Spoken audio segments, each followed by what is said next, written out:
You're experiencing the Authentic Chaos Podcast, an exploration into our inner selves and journeys of self-discovery. I'm your host, Vahagan Nernosian, and I'm joined today by a very special guest, my mother, Margarite Davidian. Welcome, Mom. Thank you. Thank you, honey. And we're here in beautiful Chagrin Falls, Ohio. It is a lovely November fall day. We have beautiful sunshine, and we're graced by both my mom's presence and by the presence of the sun, which, if any of you know anything about Northeast Ohio, is pretty rare this time of year. For the two Leos sitting next to each other, it's perfect introduction. Yeah, and since it is two Leos, who knows what'll happen, right? And it's Indian summer. Of course, he has his own definition of what that means, but it's warm in Ohio. Look, he's taking his jacket off already. It is a bit warm in the sun. So this episode is going to be a little bit unique because my mom messaged me a few days before I came over to Ohio and she said that with a request, she wanted to interview me. She had some questions set up, and so I'm excited to see what comes out of this. I don't know what any of the questions are going to be, so it's going to be as much of a surprise to me as anyone else. Oh, and we have also another special guest. Do you want to introduce the new puppy? Yes, this is Angel. And we got him just last Sunday, so it's been a complete week. Total spontaneous inspiration. We have two other dogs, and this one he kind of shakes them up, but we love having him here. And we surprised Vahagan. He didn't know about it. Yeah, it's true. So it looks just like one of the other dogs. So. Anyway.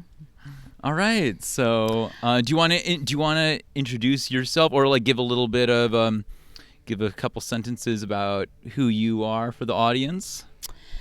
My name is Margarite, and my son has been doing this podcast. So as I'm watching him, I'm learning little nuggets about him that I didn't know, which was nice as he's grown up. So ultimately, as I'm watching his inspirational podcasts, I'm hearing what his intentions and what his motivations are, and I just kind of sat there wondering what's going on inside his head. What is he thinking? And I thought it was time that he kind of needed an interview himself, and I had a few questions. It kind of stirred my intrigue, and I wanted to turn the tables on him.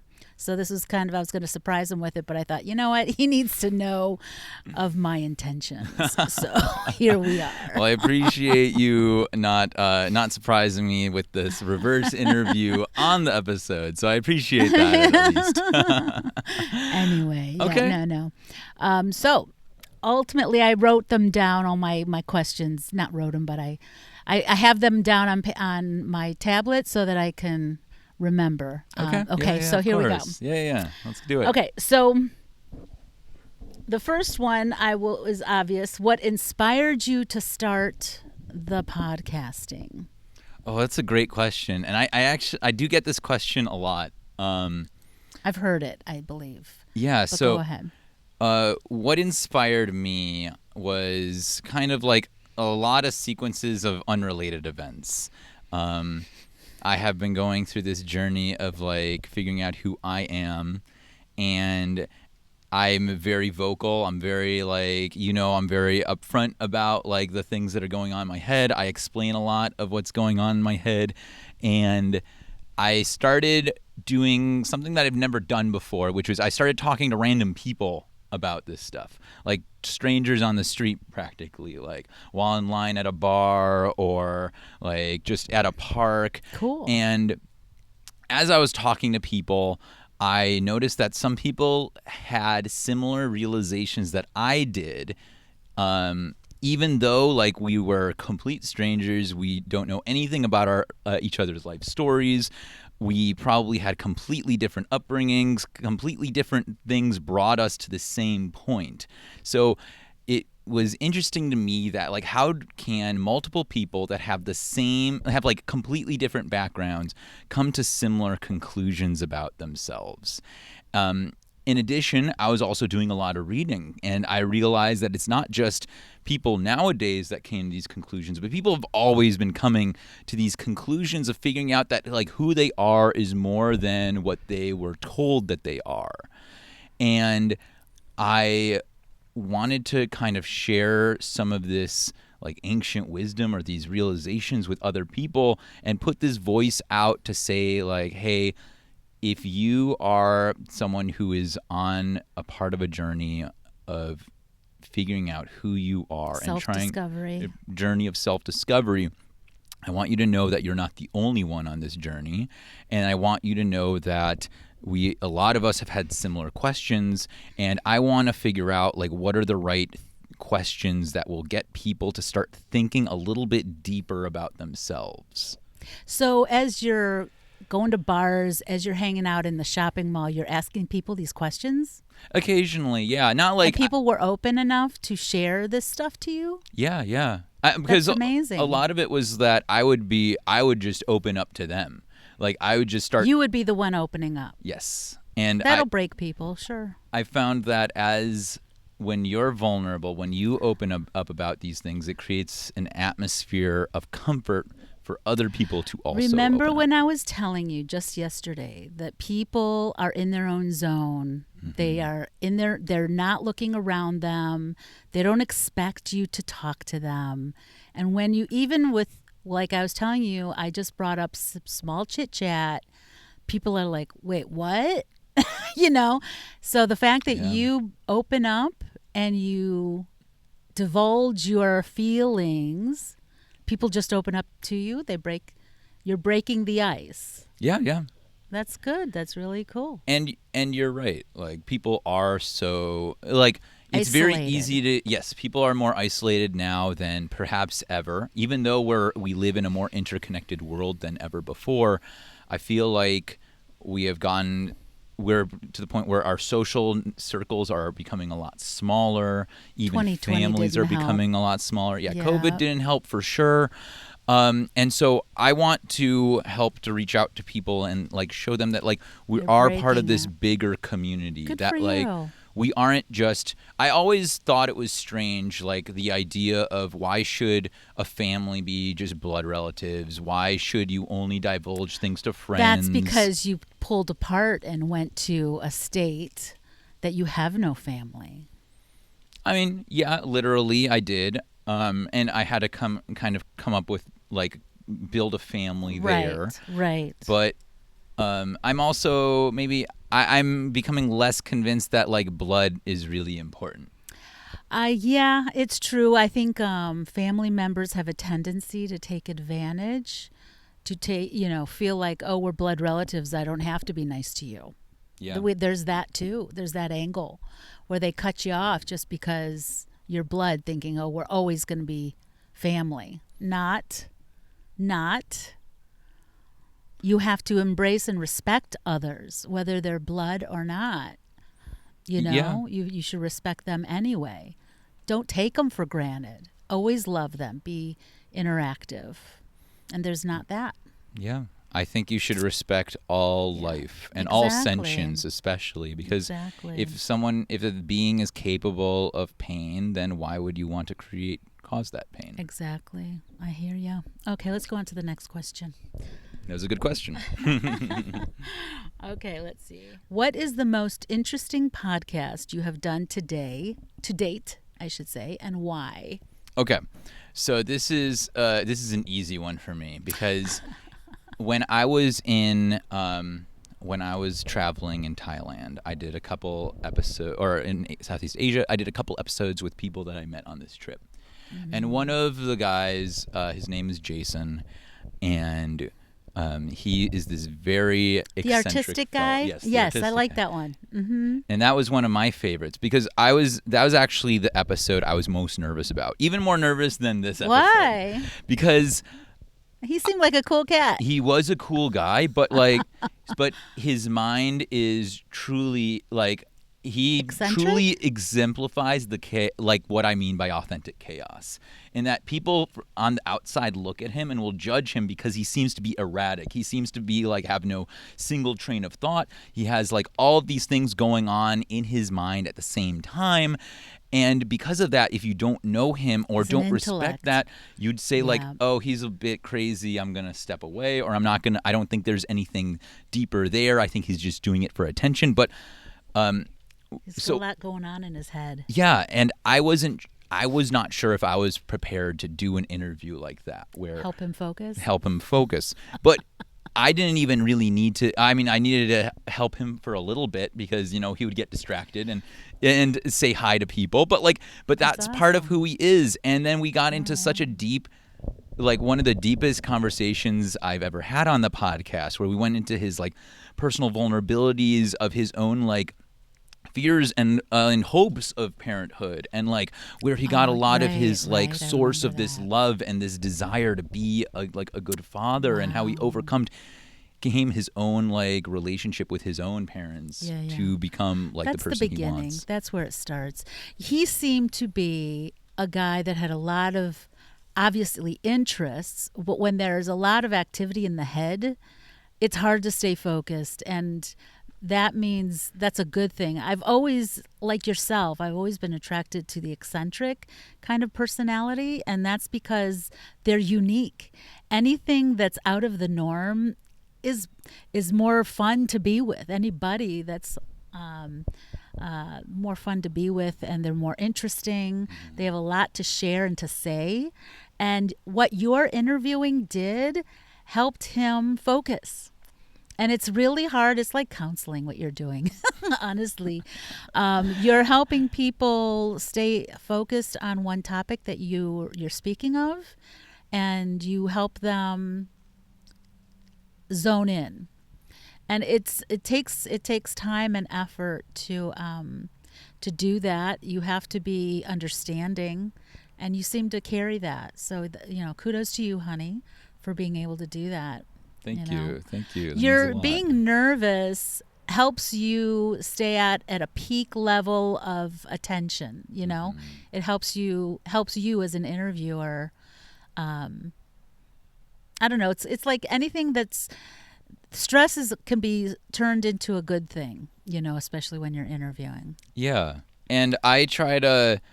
Helps you zone I in. very much am a go with the flow kind of conversationalist, and Good for you. part of the Good for reason you. why I knew I would be why I thought I would be good at doing a podcast like this is because, like I mentioned before, I was able to have conversations with anybody about anything. You should be able to. Right. Yeah. Right. That And- was a good one. I did like that Yeah, interview with those him. are some of those are some of the conversations I like the most. And like even off camera, like I have tons of conversations with people about like what does it mean to be aware of yourself, and like what does empathy actually mean, and like how do we understand the struggles of other people, and like where do we get the context for why things are the way they are. I'm never satisfied with understanding that things are just a way.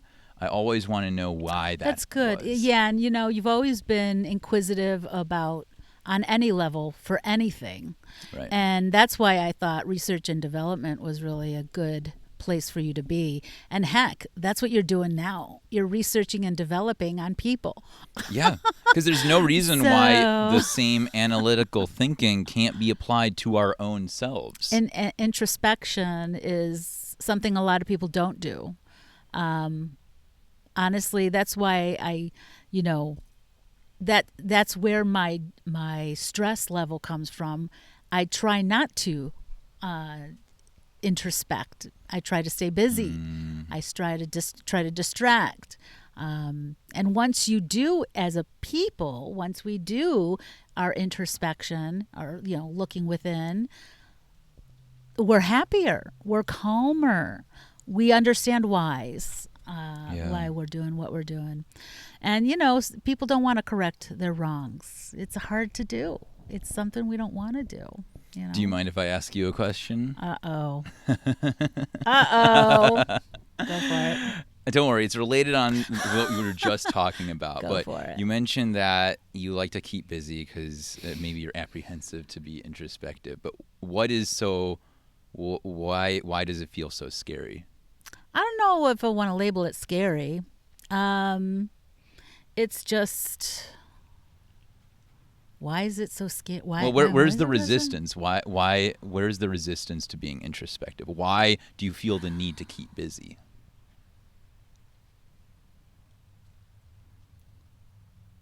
It's a hard one to answer. In my opinion, the most important questions are the hardest to answer. They're the easiest to ask, too. Why is it so difficult? Let's pause for a moment. Commercial break. And we can get back to this question if you have another question you want to ask. Yeah, let me continue on because the purpose of this whole interview was about him, not me. Thank you very much. Okay, so what is it like to be in your disposition as you are today? Well, what do you mean, my disposition? Like, you're not working. You've got podcasting. Oh, you mean what is it like to be unemployed? There's Is that what you're trying to say? In a nice way. You don't have to use fancy words and be like, what is it like to be unemployed? How does it feel to be? I said disposition. You did say disposition, and I honestly didn't know what what you meant by that. But maybe literally disposition as in lost your position. But it wasn't. But okay, yeah. So I mean, no, it's not necessarily about your position and losing that position. It's about not having a flow of income and being in a place where is income everything? That's not how I'm labeling it. I'm not going to answer that because this is a question that I need you to see as a vague one to answer in your way. Okay. Because it's not specifically talking about unemployment, technically. Just want to get that straight. I think that I've been privileged that I had the tools and the mindset to save as much money as I did when times were good. Because Smart. now even though I don't have an income source, I don't feel, I mean, I do feel some level of stress and scarcity, obviously, because I know that there is a timeline. There is a deadline from what's in my bank. But that deadline, I've bought myself enough time that I am not immediately concerned by it. And what that's allowed me to do is... let me just ask a question there. So you have in your mind a constraint. You know the end date. You know with what you've got, you know you have a sense of what the end date is. Yes. Okay, got it. Yes, I do. Because I know like what's coming out, and I know what I can cut if I need to. And I know I know these parameters. You have a gauge. I have a Got gauge. it. I keep I know exactly what's coming in and out. Got it. And because of that, I am not in any immediate concern. And that has given me the ability to be bored and to relish the boredom. And a lot of this has given me the creativity that I needed to start to think more creatively and more like in depth. And so I've been using this time for a lot of like philosophical development and personal development and like traveling and building on my relationships and like understanding like who I am. And a lot of it has involved reading. I've been reading a lot. Like maybe this year I've read almost like 15 books. Nice. And some of them like ranging from like psychology to philosophy to like history, some fun books in between, although I consider them all fun. I read these books not because I have to, but because I want to and I want to understand. Right. Good for And you.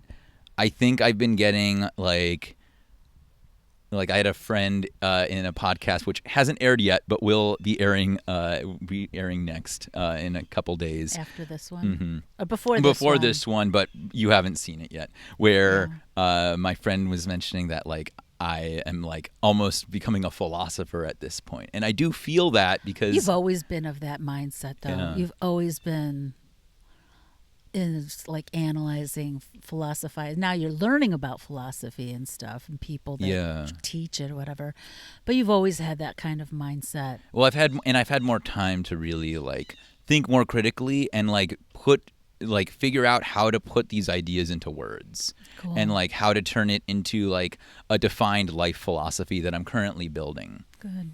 And so for that provides me like a huge amount of fulfillment. I think this break has given me a lot of perspective on like, and has gotten me to ask questions of myself, such as what is enough? Right. Like, I don't need to constantly be getting more. I just need what is enough.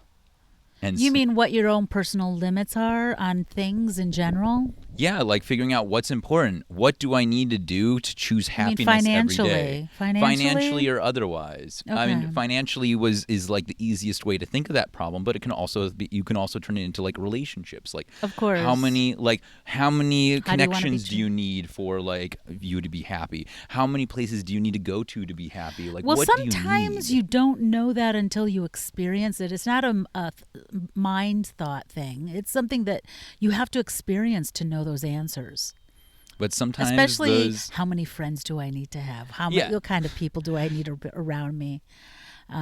Those are things you need to experience, or what kind of relationship I want to have. That's actually a smart thing to philosophize about. Philosophize. Think about. Philosophize is the right word. But to actually put into action, to actually find the correct, the beautiful connection, loving connection takes time, and you know, personality complements. But let me go on to the next question. Okay. How do you see yourself in 5 years? It's that I don't think I have an answer to, because I know I will be me. I don't know exactly if I'll be the same me. I probably won't be the same me. No, we're always changing. 5 years from now, yeah. And sometimes like my thoughts and priorities can change like within days or weeks. So that's a hard one to answer. I don't think I have an answer, and I don't think I'll ever have an answer to a question like that. All right, let's move on then. That was a quick one. What triggers you and what inspires you? Trigger is the negative. Trigger what? Triggering meaning what gets you angry? What like pulls those strings to be like makes you? What makes you angry? What kind of, I don't know. Triggering meaning just, we don't live to be angry. We don't focus on what makes us angry, but what disgusts you, or what kind of, I don't know. Let me just leave it at what triggers you.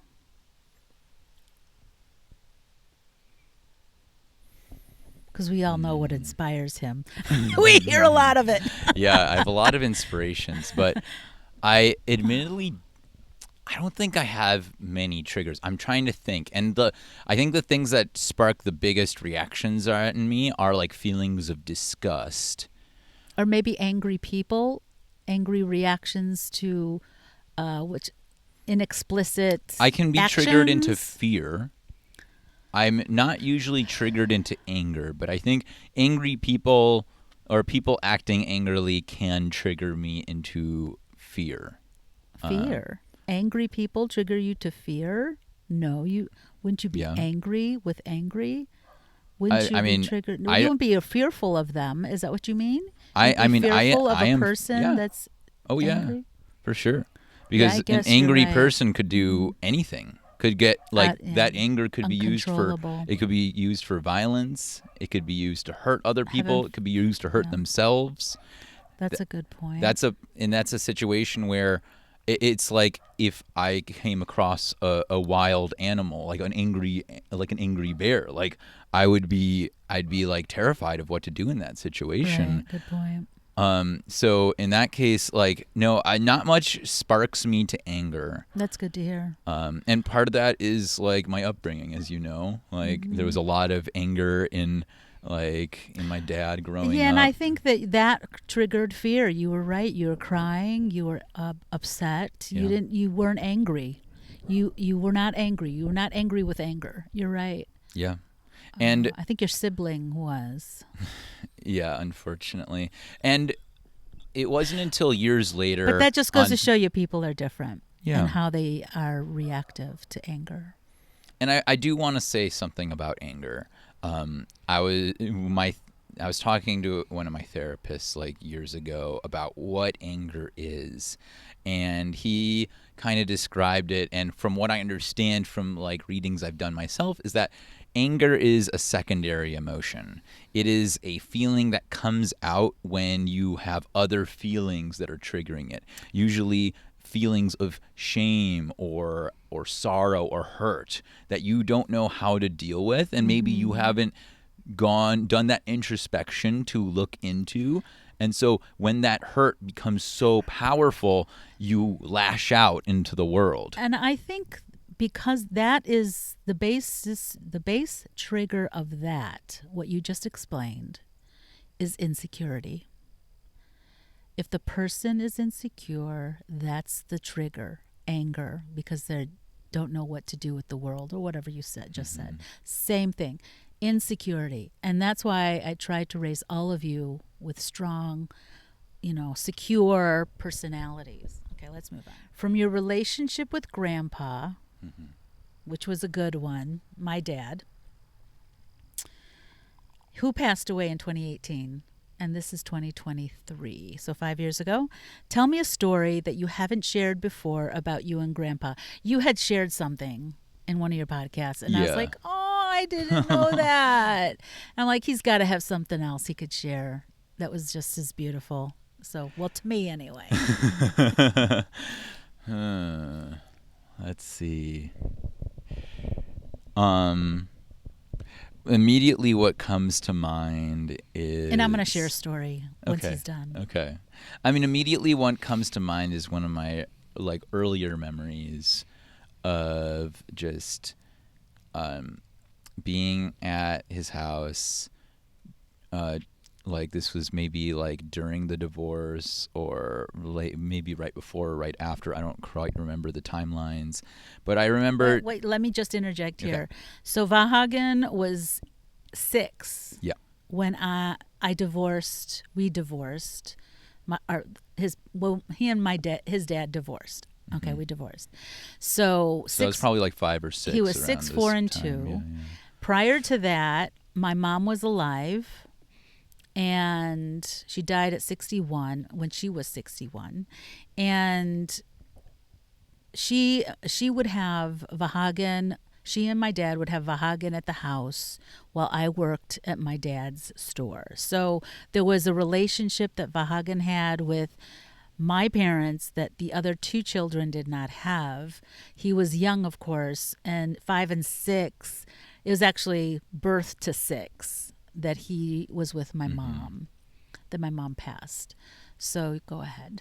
Yeah, so I remember I was probably around 6 at the time, and like we would just, sometimes I would stay over the night, and I would like in the morning I'd go into the bed with him, and we would just look at stare at the ceiling and talk. And a lot of things that we talk about were things that were on my mind, which was usually around the divorce and like the relationship that you and Dad had, and it just And at a young age, like I said before in this podcast, he's always been very introspective and very deep. So doing this podcast does not surprise me. So yeah, Grandpa always loved having him over and knew, when they were taking care of you, it would be late at night. We'd just say stay there, or through the divorce. I don't remember why he slept over, but ultimately Dad always knew that you needed to vent, and it wasn't going to happen with your dad, or it's better that third party helped you out yeah, because you were the most sensitive. yeah, and it just helped to have like that, like you said, that third party to talk to and to express my pain and hear from him. And that, I don't know, those are moments that really touched me and are core memories that will stick with me forever, I think. Yeah. It's very important to vent. Yeah. I'm very grateful that, he was around for as long as he was, and he was a really important relationship in our lives. Yeah. Okay. Well, I know that one. Is there? Yeah, I know you know that one. That was a good one, though. That was the one I was going to talk about. There are some more recent ones too. I remember. So. Just one other. Yeah, this was closer to maybe a couple years before he passed, and I remember we were talking about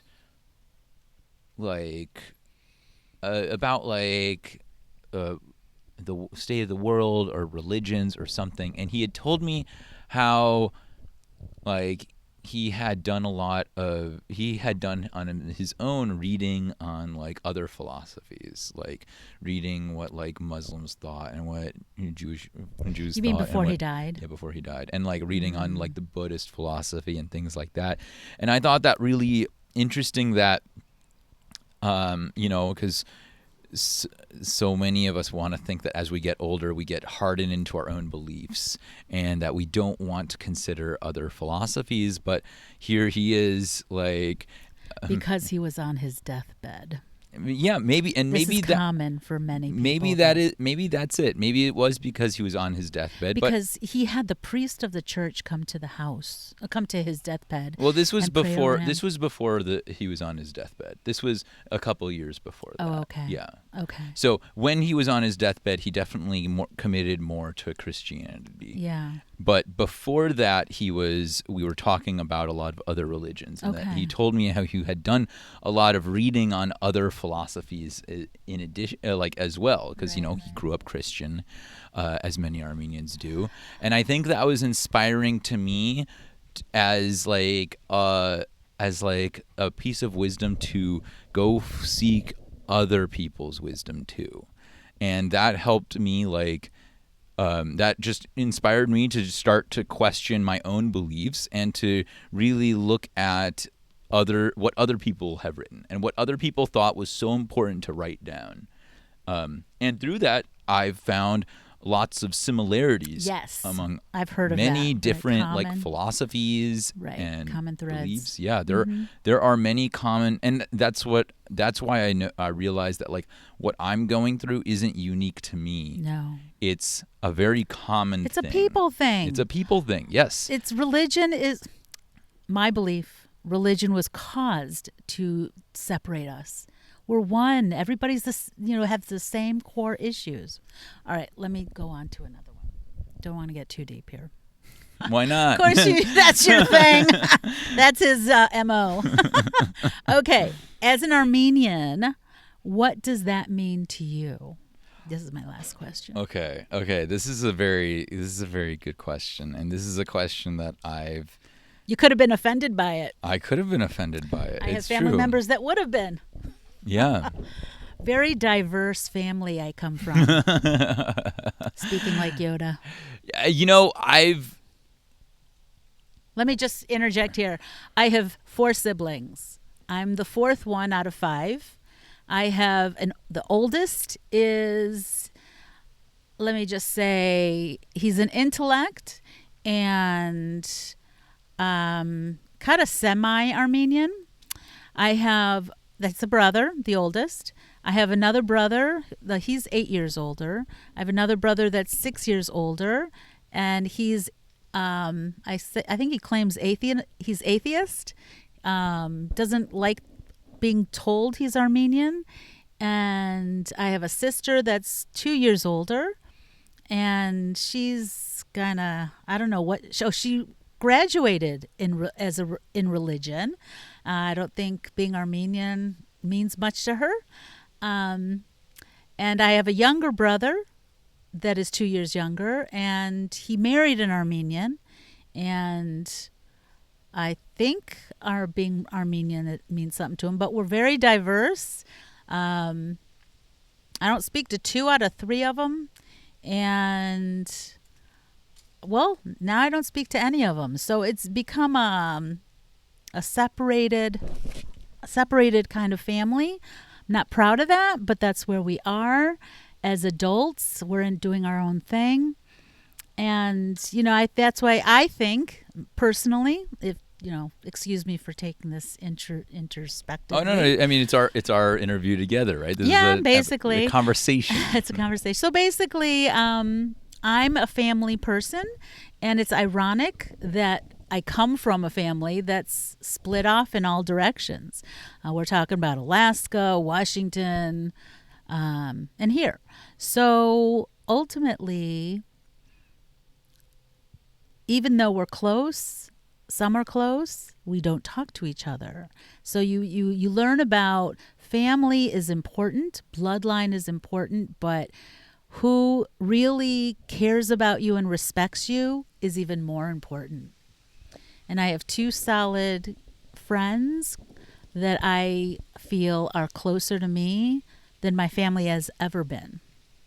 Through my divorce, I didn't get any support from any of my family. So that, and there's a lot of animosity, which isn't, it's strange, but things like this happen. And so that's why I say that respecting the people that respect you and love you are tighter family than family can ever be at sometimes. I know family members that are tighter than that, but I have not experienced it. And I have Vahagan, and I have 2 other kids, and I'll tell you, my blessing for them is to stay tight and close, and I wish they were that way with me. But I've lost one, and it saddens me to the core. He hasn't died, but he has separated himself from our family, and Vahag spoke about it, so I thought I'd bring it up. And it hurts me as a mom. And my core feelings are family is first. Family's important, but not everybody feels that way. But it's okay. That's an okay place to be, if it's not that way. Mind if I ask you a question? Yes. What is family? Family is, well, initially, the initial answer would be blood family, close initial family. But blood, not relatives, but people that have born into your household, into your house. But what about your like home. spouses? They're not blood related to you. Yeah. Well, I don't have that, do I? Well, but like, would you consider consider a spouse family? Sure. But like, you're not blood related. Right. I get that. So is it is it really blood? Yeah, it isn't. It's the ones that love and respect you. Who loves and respects you? Those are the ones. Who can you rely on that are there for you in your lowest points? And I have 2 solid friends that I could call on that I feel close to. 2 friends and 2 kids. Okay. That would be family. And that family tree can grow It can Yes. shrink. It can morph. Yeah. Family definition is a concocted definition. Yeah. Of course. I think that like using things like bloodlines and genealogy is kind of unnecessary. A lot of it was done just to like record who should be the like own a throne, basically. Right. Like, and then besides that, it was Yeah. brought. It was extended Hereditary. Past that. It's who's inheriting what. But if you want to use but if you really want to look at the hereditary stuff, then like, I mean, most of us probably came from we all came from similar source. So we should all be considered family by that definition. If you consider a spouse who you have no hereditary connection with, like direct hereditary connection with, part of your family, then why not consider a broader definition of family?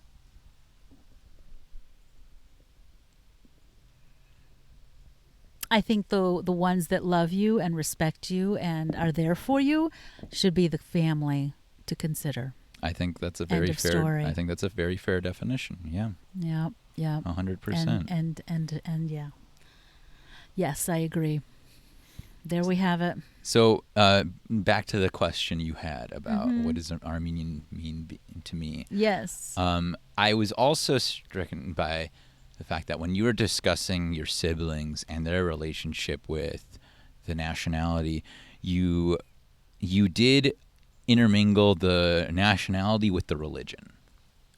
Because you talked about religion in a lot of cases rather than like how they define themselves nationally. You didn't say like, oh, my brother thinks of himself as an American. You said, oh, I don't think my brother is religious. Being Armenian defines them as they are. And an Armenian cannot be Islamic, Buddhist religion because of that religion. Because but that doesn't of mean that there having that faith, people have died and been massacred for it. My grandmother was firsthand involved in that. And thankfully enough, she escaped it. I met a man that said, I'm of Armenian nationality, but I don't believe in Christianity or something like that. I said, then you're not Armenian. And I still hold to that thought. You are not Armenian because our ancestors died for the nationality. They didn't die for a nationality. They died. They died because they're Armenian, because they're Christian. No, they died. The fact is that they were genocided, and to me, I think it's irrelevant what they believed. The fact, because they didn't, to say that they died for that, it makes it sound like they intentionally died for that. They didn't intentionally die. They were intentionally massacred. killed. They were massacred. Right. But they weren't dying because they were like, I am Christian, kill me. They had no choice. They were living in the land. We don't know. Not all of them were probably, like, some of them probably believed many different things. There were probably Armenian Muslims. Know. There are definitely this was Armenian in 1915.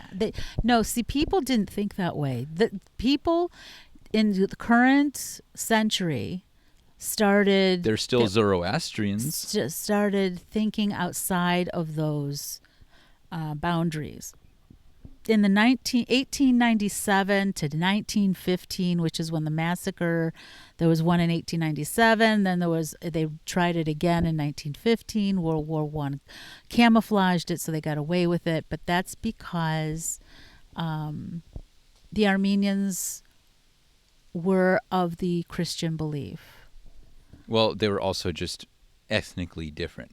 The Armenians weren't the only ones. It was an ethnic genocide. The Armenians weren't the only ones murdered in the genocide. Right, I know that. It was a lot of ethnic Greeks were minorities. as well. Yes.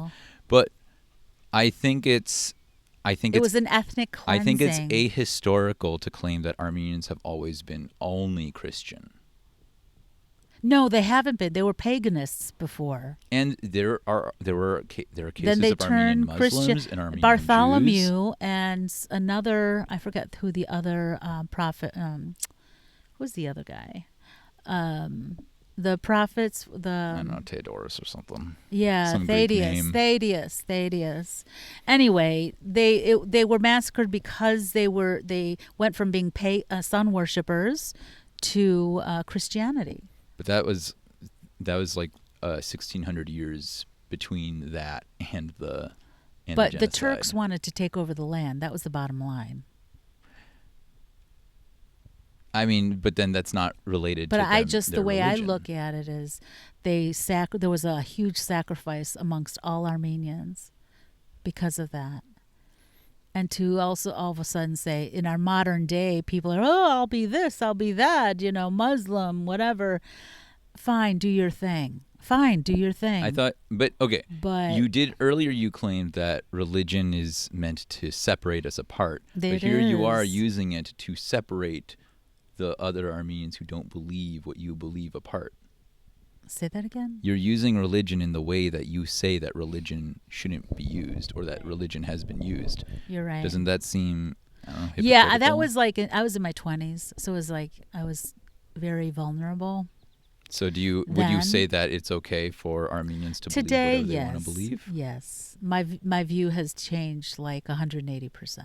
Did you know that there's still Armenians who practice Zoroastrian, like pagan beliefs? No, I didn't know that. To this day, there are still Armenian Well, towns that are use those the old are they the ways. one? Is it more younger kids No. doing this? No, it's older ones too. It's old towns that still do the I old see. pagan traditions. Interesting. No, I did not know that. Are- Did you see that in Armenia? I did see that in Armenia. I saw them preparing a goat to be sacrificed. Oh, that's right. I've heard of that. Ghost sacrificing. Mhm. Yeah. And it's been appropriated as a Christian tradition, but Indians do that, but don't they, they? With cows? No, they don't sacrifice cows. Oh, that's their god. they like cows are sacred. Sacred for Yeah, them. yeah, It's the yeah. opposite. Yeah, it's the opposite. Oops. But in the we sacrifice cows. in the town in the village of Gurney, where they have the I've the seen that. first Yeah. the sun temple there. Echmiadzin, I've seen it in Echmiadzin. Yeah, it's probably there too, but like it's actually a very interesting piece of history that when the early disciples were coming to convince people to be Christian, at that point it was like 300 AD. No one really cared about Jesus Christ or Christianity. Christianity wasn't a real religion. It was just a bunch of disciples trying to like spread the word. Right. And so after they convinced the king, they still had to convince all the villages. And so they basically said, oh, you have traditions? Well, those are Christian traditions now. So they still sacrifice goats to the old sun god. Who they now call Jesus Christ. No, I think they still refer to it No, as I'm the just sun saying, god. But yeah. they are doing, like, would you consider that a Christian tradition? That shouldn't be a Christian. Honestly, drinking the blood of Jesus Christ is like a sacrifice. And Yeah, and Catholics that believe that is also, if you want to go there, satanic. potentially, although in Catholic doctrine it is holy. So what, are you going to tell the Catholics That's what that I'm they're saying. satanic? Yeah, they switched all the satanic rituals and made them holy. Yep, that's what happened. Maybe We're they not going to did. go but- there. We're not going to go there. So, okay, going back to the question of what is Armenian to me. I know we All this time. we Let's went- see, was that another hour we put in? Sorry. I think this gets to the fact that it is a very difficult question of like, what is any culture? And I think, so to me, Your dad Armenian might be is interested in this answer. is the ideas. It's the culture of the people. It's the food. It's the music. These are the things that make embodiment us Armenian. of Armenia. Yes. Yeah. But also those ideas, those cultures, those foods, those music, they're not so different from the food and music and cultures of the Turks or from other Greeks. or the Greeks, Mm-hmm, very and if Indian. You should yeah, see the oh yeah, Indian and Armenian. It's very similar. very similar. And if we can expand this, and you can say like, oh well, there are a lot of traditions between the Indians and like the Chinese. That's why I say and Mediterranean. Chinese or and Middle the Eastern. Thai Yeah. and the Mesoamerican, the Hunan. Americans and us. And like once you start seeing like doing those small steps, like how much of a difference is there really between an Armenian and But the a Mexican? question was, how right? how's Armenian feel to you? And I told you, it's the culture, it's the music, it's the food, these things that the people bring with them, and it's going to change. And you love it? And it's going to change. I love it. I think it's important to know. Do you feel like it defines you? I don't think. I think it is. When has you say defined a part of Vahagan, me. I'm Armenian. I think it's defined a part of me. But Do you introduce yourself as an Armenian when you talk to your friends or someone new? Do you say, I'm Armenian? Do you let them know that? Not like immediately. No. You don't bring it up at all? I mean, I'll bring it up if they ask me where my name is from. But I don't like go around and saying like I'm the Armenian. No, but you know, after a conversation, say, yeah, I'm Armenian. You don't do that? No. Okay. Not unless they ask about my nationality, because I don't think it's relevant. And they only do that because of your name. I don't think it matters. I think nationalities are another way that countries or that governments have used to like separate us, to make us seem like we're more different than we actually are. But like I said, there really isn't that much separating us from the Chinese or Mexicans. To some degree, but we have a lot of the same here's genetics. The deal. We have a lot of the same. When you speak to someone, someone new, girlfriend you're dating, whatever, it gives them a piece of who you're about, deeper. Does it? It should. Why? Because it should be part of definition of Vahagan. Why? Because that's how you were brought up. But that's not who I am. It is part of who you are, yeah. But it's It not is. who I am. It may be part of who I am. It's not who you are. It's a Yeah. part of who you are. And I want people to know me and love me for who I am. I don't want people to say, oh, I've got an Armenian friend. No, but it helps. The beauty of it is it helps a foreigner, someone on the outside. So he's Armenian. What is Armenian about? But everyone they see all the things, everyone and is a foreigner. He might to me. like this. Everyone, he might like everyone that. is a foreigner to me because no one is in my head. Do you feel like anyone Right. knows you so deeply as no, you know but yourself? by sharing the fact that you are Armenian helps them to understand who you are. Do you like feel your like girlfriend would be able to understand you better? Honestly, I don't think my girlfriend would have any understanding what Armenian means. In fact, she probably knows me better as we've met, as we've talked, and we've gotten to share ideas. Of course. But when you first meet someone, it just gives them like you say you're a Leo. So that Leo gives you an idea of who you are. I mean, I don't even express that. Why do you want someone to have a preconceived notion of who you are? It's because you're meeting a stranger and you want to get to know them. So sure, of course you're going to talk to them, you're going to interact with them, but you're also going to tell them a little about you, and that's what's about you. Do you believe that all those things are like a really good definition of who you are? Leo, Armenian, woman, American, redhead. Yeah, it's all me. I'm all about that. Do you and think then that more. if people knew and all more and more, right? and more. But Once you talk to which me, one do you this think is is the the more you? surface. Who do you think And is the then more you? What? What do you think is more you? It's all me. It's all me. Just like it'll be all you. It's all every bit of part of us. It's like a piece of here, a piece here, a piece here. Okay. And it's getting to know the you. When you start talking to me, then you really get to know. You'll put it all together. That's how that works. Well, I'll be honest, I don't see myself as being defined by any of these things. No, all of them.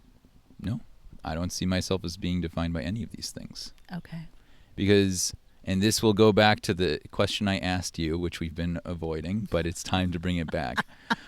What blocks you from being more introspective?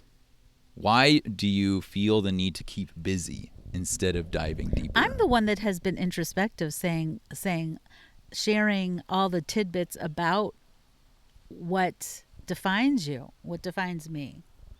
So you think that you are merely defined by the things you can't control. The time you were born, who you were born that's to, part your of genetics. That's a part of it.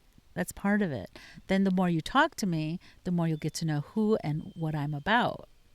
Why do you feel like that's so important? By what's so important? Like the genetics, the who you were. Because why that's my is makeup. That's me. Why? That is me. Why is that you? But that has nothing to do with the why I have to feel distracted, why I have to distract myself. Okay, then why do you feel like you have to distract yourself? Because I don't like to look inside. Maybe that's the bottom line. Why not? Because there's more to be done. There's more to do than to introspect and have introspective. What's so important that you keep putting the introspection off? What's so important? Yeah, what's more important than understanding yourself? The cleanliness of my household.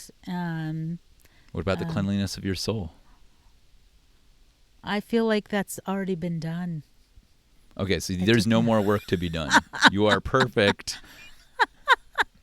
That's not what I'm saying. But, what's the point, I guess, is my question. Why should I? What is the reason? For what? I'd ask you, what's more important than figuring out yourself on a deeper level? You have to live with yourself. You may not always be in this house. Right. I'm good with who I am. So there's no more work to be done. Well, there's always work to be done, but I mean, why do you feel like there's work to be done? I don't. I mean, what for? For you. I'm happy with who I am. Okay. Well, then you've done all the work that needs to be done. That's great. I mean, I'm learning new things. I'm always learning. Mm-hmm. That's what I've been doing. What's something new you've learned about yourself? About myself? Yeah. Not about something outside, something about you. That now I'm sovereign. Something about me. Do you want to explain what sovereign means? I've learned that you might want to split this into two factions. I've learned that, you know what? Let me be transparent here. I've learned so much in the last few months. Let's take it back to January of last year, that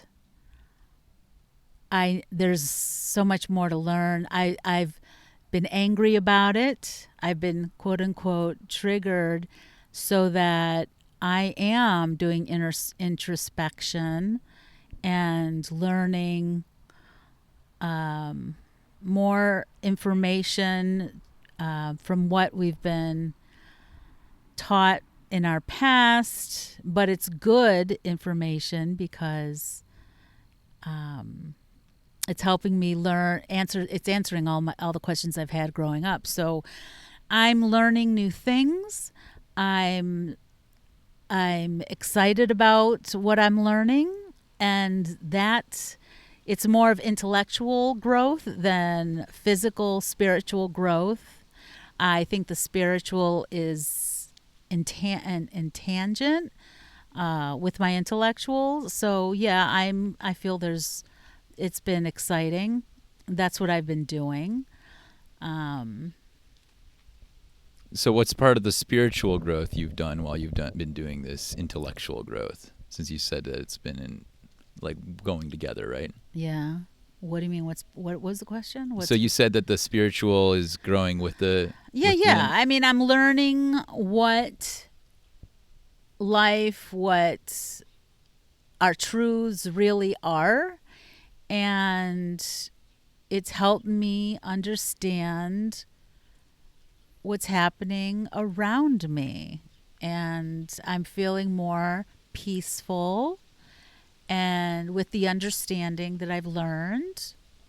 And with that, I'm growing in a different direction or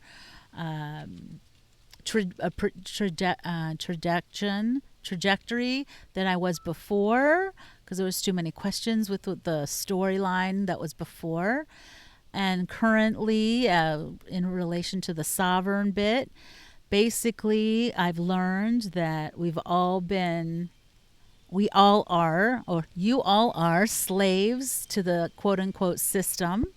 And I have become a free woman. I'm in a sovereign, meaning free. Sovereign is freedom. I don't know the literal translation of it or definition of it being sovereign, but I'm a free woman, and out of this system that we've all been born into. That's how I feel. So yes, I've learned a lot, and I feel that at peace. I'm at peace. There's a freedom about it. So in tangent with that and congruent with that, I'm just learning every day, and it's freeing. What's a question that you These are the had in words. yourself that you feel like you have an answer to now? The big one, what really happens to us when we die? I mean, honestly, it's like, what the fuck? Our soul goes to where? Who knows what? I mean, our bodies disintegrate, literally.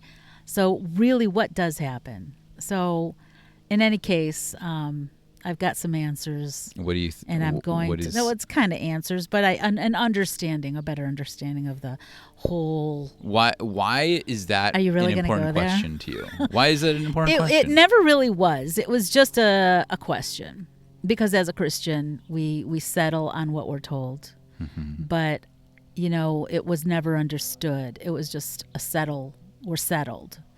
I believe in someone's sacrifice for us, but there's a different dimension to that now. I mean, I learned about Ra, the god of Ra. Like the Egyptian So god? how that was actually copycatted, and they threw Jesus in there to make it the same story. That in and of itself pissed me off. So in any case, Why did that upset you?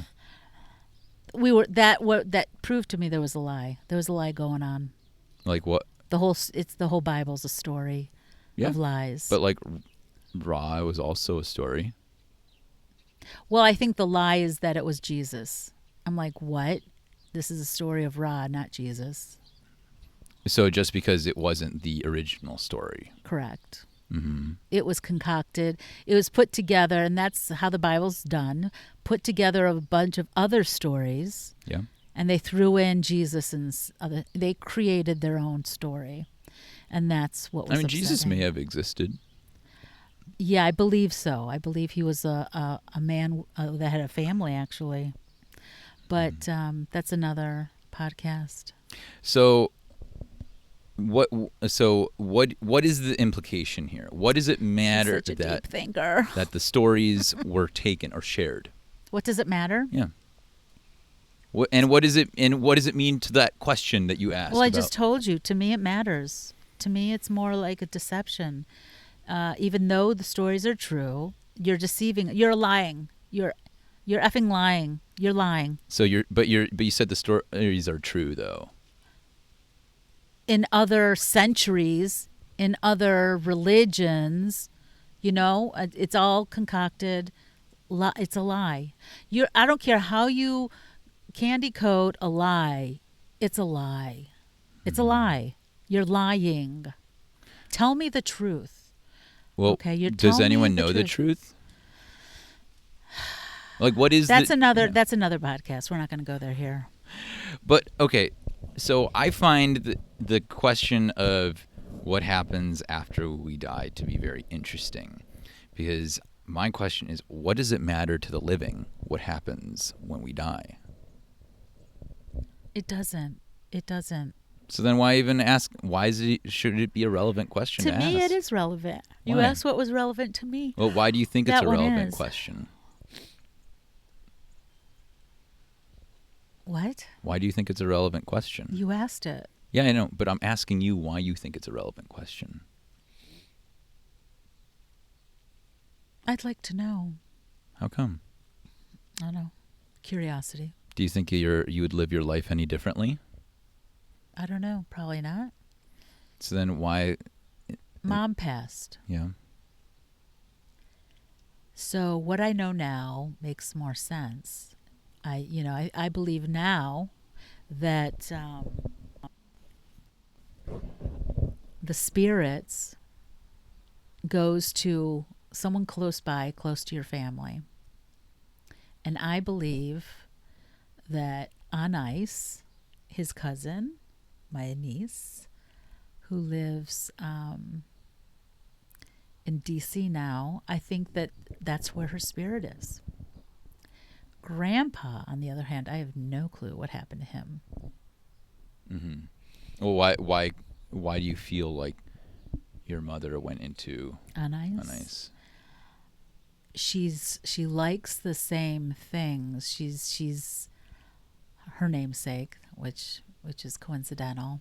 I mean, not coincidental. She was literally named for. I know, but I'm just saying that she likes ice skating. Mom loved ice skating.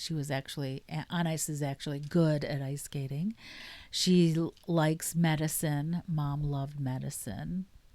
She was a nurse, and Anais is going into medicine. I mean, there's too many coincidences that make it that I believe. Do you think and plus Anais a lot of this isn't her own person? Do you think she's like a reincarnation? I think she's a reincarnation. Mm-hmm. So I believe in coincidences. I believe they're not coincidences. They're real. Where does the belief in? So I believe that a gut feeling and intuition is strong. Should be a strong tool, along with intellect and logic and stuff like that. I think the gut instinct is important. So your instinct is telling you that she was reincarnated. And I believe in reincarnation, correct. Where does so where does the belief in reincarnation come from? My new logical beliefs about what this world is all about. How do you determine logically that the reincarnation happens? Logically, I don't. It's all intuition. Okay, so this is outside of the new logical belief about the world. The way I feel about the world is that we live in not a global Earth. I believe in the flat Earth. So have you talked to Anais recently? I have not. Well, I think she'd surprise you. I think I got to hang out with Anais, my cousin, a couple months ago, and now she's an adult with her own beliefs and her own likes. Cool. And I think you'd be surprised by how different she is from what you remember. Okay. I'd love to talk to her. She's awesome. Yeah. I mean, I look forward to that day. And like you said, you have a very close relationship with your mother. So if you believe that her spirit is in her, then why not reach out to her and build that strong connection and keep her part of your family? Good idea. And, keep looking for where Grandpa went, I guess. Yeah. But if you, how do you tell when a soul is, connected to a past soul or spirit? That's, again, I believe it's probably more intuition than anything else. It wouldn't be, it's not an intellectual thing. I mean, it's all combined, but it's mostly a gut feeling or, you just know. Just one of those things where you know. But you were saying if that you there's have a this connection with somebody, relationship, it's got to be on all levels. it can't just be on intellectual, physical. It's got to be all levels that you have a What connection. are all of the levels? Cognitive, or when it's your gut feeling, when you just you just kind of feel you're on the same. To define it is tough. It's more of intuition. It's a intuitive level. Um, it's a feeling. Hmm. It's not, which is emotional, but it's Have you ever had a time where your intuition was wrong? always lots of times. Okay. You know, How do you shit how do happens, you tell if and as it's you get wrong or not? older, you become more refined in it. Yeah. As and talking about introspection, since the divorce, well, yeah, probably since the divorce, I've become more introspective. Hmm. I've realized what kind of man I've become, been attracted to, and the kind of personality I need to stay away from. Hmm.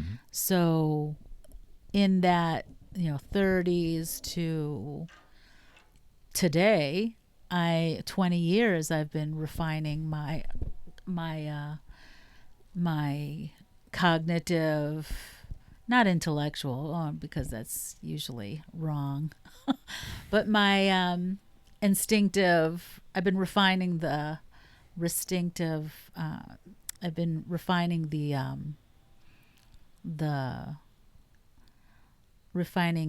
definition, or how to who to stay away from, who to how to what to look for in a person. People I don't want to be around. Those are angry people. Hmm.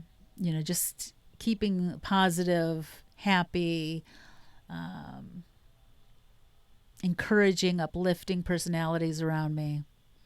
I've been doing it for the past 20 years. So as Yeah. time passes, you get to know yourself better. Why am I always attracted to this kind of person? Why am Hmm. I always, doing this when I'm around this kind of person? Hmm. So in order to refine it, you've got to first define it and see it. And it took me a few years to do that. So once I did that, now I don't have a lot of people around me, but the ones that I do have are good, respectful people that do love me for who I am. So it's taken 20 years to do that. That's why I say I don't have to do it anymore. I've done it. I I have, and I see it. I see what I used to be and what I used to be attracted to and where I am now. And so yeah, that intuition takes time, and to be able to see it and be comfortable with whom I'm around. I don't have a lot of friends, but that's on purpose. Hmm. I know it's hard to find people that are positive, and be happy with that. So I don't have a lot of people around me Yeah. on purpose. Do you feel like there aren't many positive people? It's hard to find. Mm. Yeah, in my world. Now I'm in my 50s, so it's even harder to find.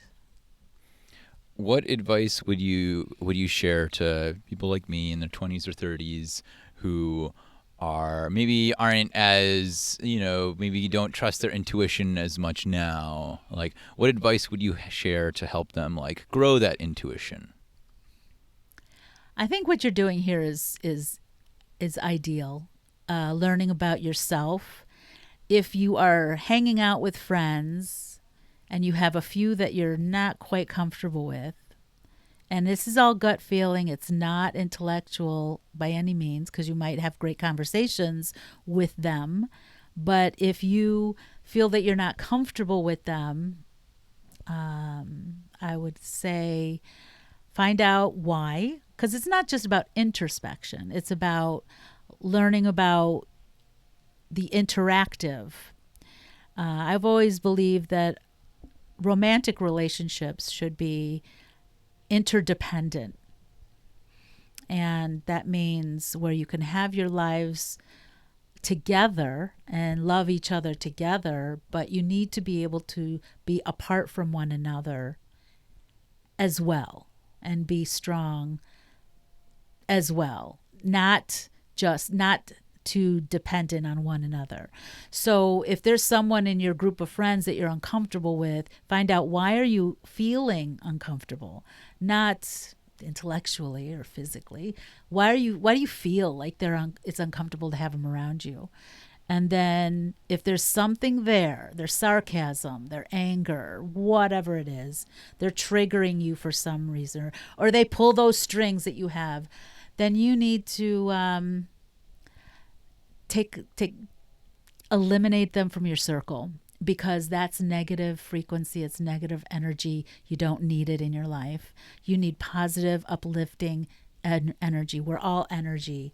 We're all frequency, and the more positive the frequency, the less likely it is to get sick, the less likely it is to be downtrodden or something like that. It's just important to have positive, uplifting frequencies around you. Period. Yeah, End like of story. avoiding stress. Definitely. Stress is important in life. You're going to have it regardless. Why do you need to add it with somebody when you can voluntarily eliminate?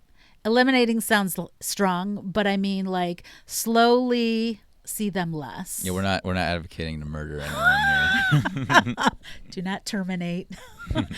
I'm just saying, free yourself of negative energy, because that's what keeps us at a higher density. I don't know, higher level of frequency.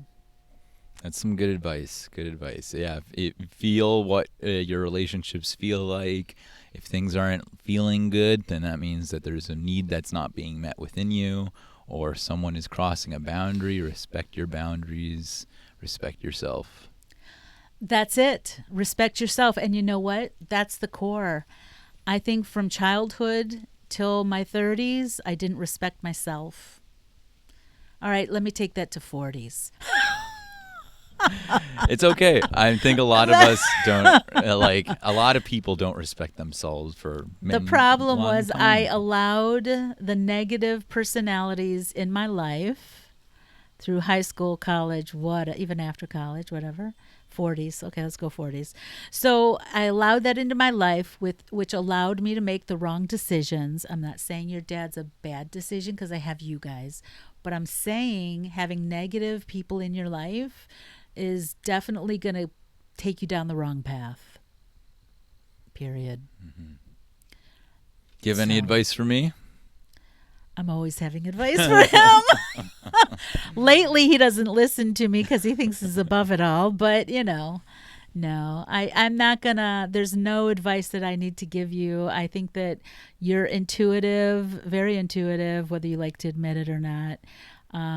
You learn from your mistakes. You don't make them twice. Maybe you do, but I don't know about it. I definitely make mistakes a couple times. Here's the thing. When I knew my mistakes, and I knew it was happening to you as you were growing up. So my goal as a mother was trying to make you all happy and able to handle bullying, because that's what they were throughout their lives. They were bullied. So if you learn how to handle being bullied, I thought that was a good tool to give you guys. I tried my best in teaching you how to be happy. He used to go start his day and say, this is going to be a horrible day, or this is so bad, da, da, da. And I'm like, no, don't think that way. And I still say that. Do not think that way. You need to stay. And I think you do that naturally now. You know about frequency and positive reinforcement and stuff like that, because that is key to growth. Well, I mean, I pay attention. I respect those voices, but I don't take them literally. I take them seriously. I don't take them literally. You need to take them literally and seriously over the negative. I don't think you need to take and them realistically, literally. Because yes, sometimes the voices are just there, and it means that there's something behind it, some need that's not being met. But you don't have to let it control your life. Don't let it control your life. Period. My goal is to help teach you these things, and always to keep you on, as it's a daily thing. I'd always like to. You always like to to me, it's like fighting, combat, or contradict. It's good. I'm not going to complain about that. But just take heed to what I mention or say to you, because I'm only saying it for your benefit. And I know my dad always told me that. Our parents always tell us that. But do what you're doing because you're doing it all right. You're doing well. You know what to do. I don't have to tell you anything. Grandpa would always tell him, take care of your mother because she doesn't know what the heck she's doing. Watch out for her, protect her, whatever he was telling you. I know he said stuff like that to you because maybe occasionally. He's always been wise. My son has always been a wise personality. We didn't feel like we had to tell him. I mean, but I always brought him down a notch because that really inflates the ego when you hear your grandfather saying, "You're so smart, you know everything. Oh my God, you're like the best kid ever." Yeah, got to enforce no, I brought him down a bit, a couple notches. That authority, huh? I said, "You are not the man of the house. You are not." I never thought. Anyway, so no, he's. You're all good, honey. You're finding out who you are, and make those mistakes because you're going to learn from them. Yeah. Right? Yeah. How can you learn if you don't make mistakes? Hope we get 5 stars on this interview. I'm sure we will. This was a really great interview. You're going to need to chop this bad boy up. No, I think people want to see the full extent. If they can live through it. You go, dude. You go. Do you have any last things you'd like to say before we subscribe, join. He's got some interesting thoughts. This kid is living beyond his years, I swear. You think he's 50. Thank you, Mom. He's my boy. He's my boy. Thank you, Mom. Thank you for joining us for the podcast. It was so great having you. This is so much fun. Yeah. When you're up the sun's going down already. I know. Maybe when you're up in Seattle, we can do another one. December. We're going for Christmas. Yeah. Maybe we can have Maro on too and have a whole group conversation. Maybe we can have little Angel. You gonna bark? Yeah, we'll get Maro on here. Yeah. So like my mom said, make sure to subscribe, like the podcast. Thumbs up. Follow us on Instagram. And as always, embrace your chaos with kindness. Thank you so much.